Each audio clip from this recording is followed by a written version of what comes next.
کہاں سے علم آتا ہے؟ اچھا اب خضر اور داؤد تو وہ ہے نا کہ ان کے باپ نبی نہیں تھے. اچھا اس کی بات سنتے چلو کہ جن کے باپ بھی نبی تھے. بھائی رک جاؤ, اب ان کی بات سنو کہ جن کا باپ بھی نبی تھا.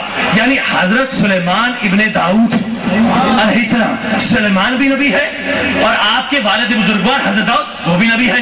اچھا تو میں نے اس کی مولا چل, ان کے تو باپ نبی نہیں تھے, اس کا تو باپ بھی نبی ہے, اسی کو اجازت دے لے کہ اپنے نبی باپ کے گھر میں سے علم سیکھ لے, کیونکہ وہاں پر تو فیضان نبوت پہلے سے موجود ہے. تو جواب بلا مرتضی ہرگز نہیں. جو ہادی بنے گا, جو نبی بنے گا, وہ اپنے گھر میں سے نہیں سیکھے گا.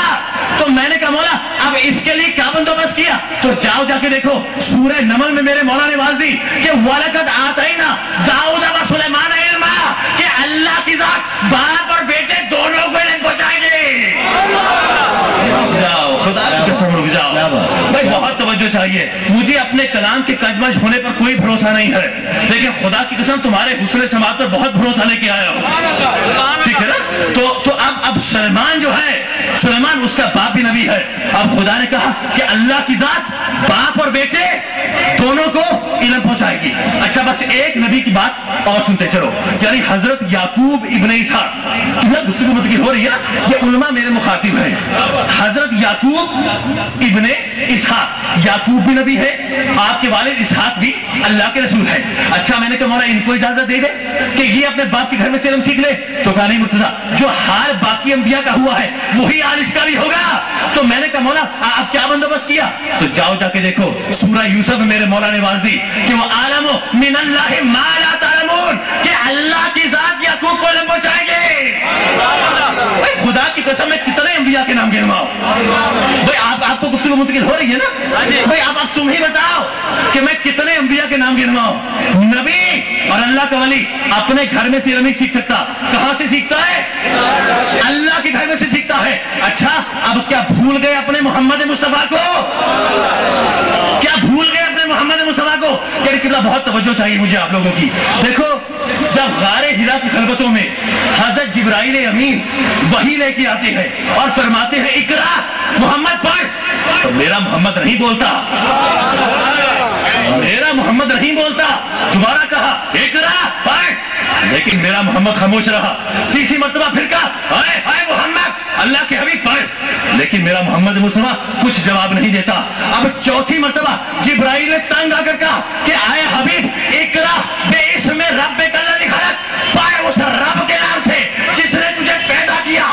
تو رب کا نام سننا تھا, میرے محمد نے فوراً پڑھنا شروع کر دیا.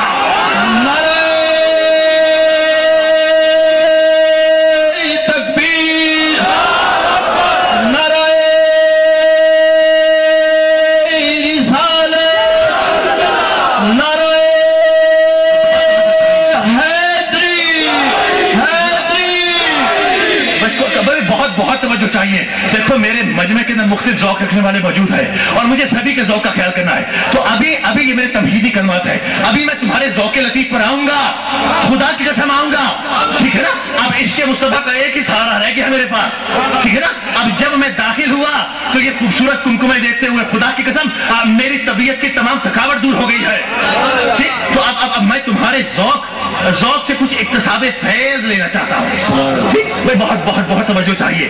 اچھا تو محمد نے کیا کہا کہ میں نہیں پڑھوں گا. جب چوتھی مرتبہ کہا تو میرا محمد فر پڑھنا شروع ہو گیا. اب سامعین محترم قانون کیا بنا کہ ایک عام بچہ اپنے گھر میں سے علم حاصل کرتا ہے اور اللہ کا نبی خدا کے گھر میں سے علم حاصل کرتا ہے. اب میں نے خدا کے حضور ہاتھ جوڑے, میں نے کہا مولا جب یہ بات طے ہے کہ تیرا نبی اپنے گھر میں سے نہیں اللہ کے گھر میں سے علم سیکھتا ہے, تو یہ فیصلہ آباد کے ملا میرے نبی کے علم کے غیبی ہونے پر شک کیوں کرتے ہیں؟ تو جواب بلا مرتضی ان سے کہہ دے کہ جیسا علم تمہارے گھر میں ہوگا ویسا تم سیکھو گے, جیسا خدا کے گھر ہوگا ویسا مصطفیٰ سیکھیں گے.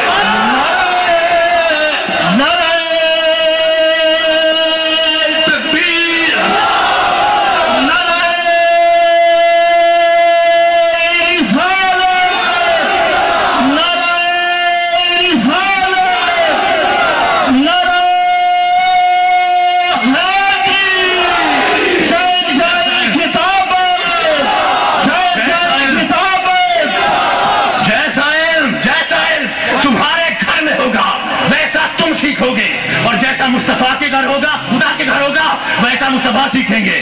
سامعین محترم بہت توجہ چاہیے. اب میں ایک جملہ کہنے لگا ہوں اور اپنی پوری قوت سماعت سے اس جملے کو محسوس کر لینا. اگر کر سکتے ہو تو کر لینا, اگر نہیں کر سکتے تو پھر بھی خاموش رہ جانا. میں سمجھوں گا میری کاوش شوارت ہے. بھائی بہت توجہ چاہیے. یعنی قانون یہ ہے کہ جس کے گھر میں جیسا علم ہو ویسا وہ سیکھتا ہے. ہے نا توجہ؟ خدا کی قسم توجہ رکھیے. جس کے گھر میں جیسا علم ہو ویسا وہ سیکھتا ہے. جس کے گھر میں جیسی صفات ہو ویسی وہ سیکھتا ہے.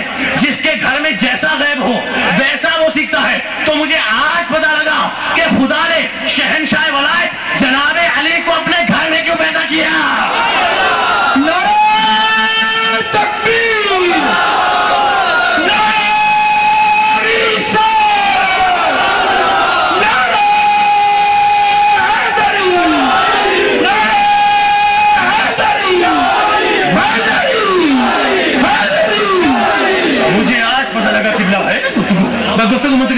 مجھے آج پتا لگا کہ خدا نے شہنشاہ ولایت کو اپنے گھر میں کیوں پیدا کیا. تو اب جیسا علم خدا کے گھر میں ہوگا ویسا ہی ولیوں کے تاجدار کو پہنچے گا. ٹھیک ہے نا گفتگو متقل ہو رہی ہے. جیسا علم خدا کے گھر میں ہوگا ویسا علم اولیاء کے تاجدار کو پہنچے گا.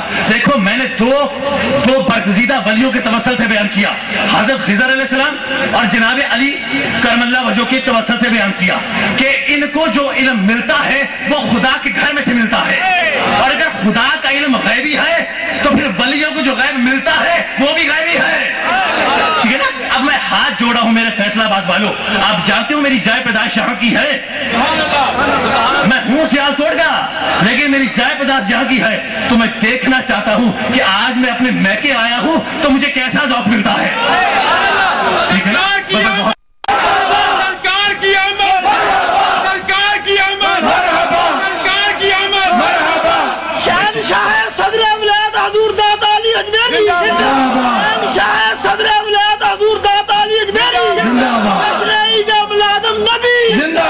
انہی کا تو کھاتے ہیں ہم جن کا تم نعرہ لے رہے ہو.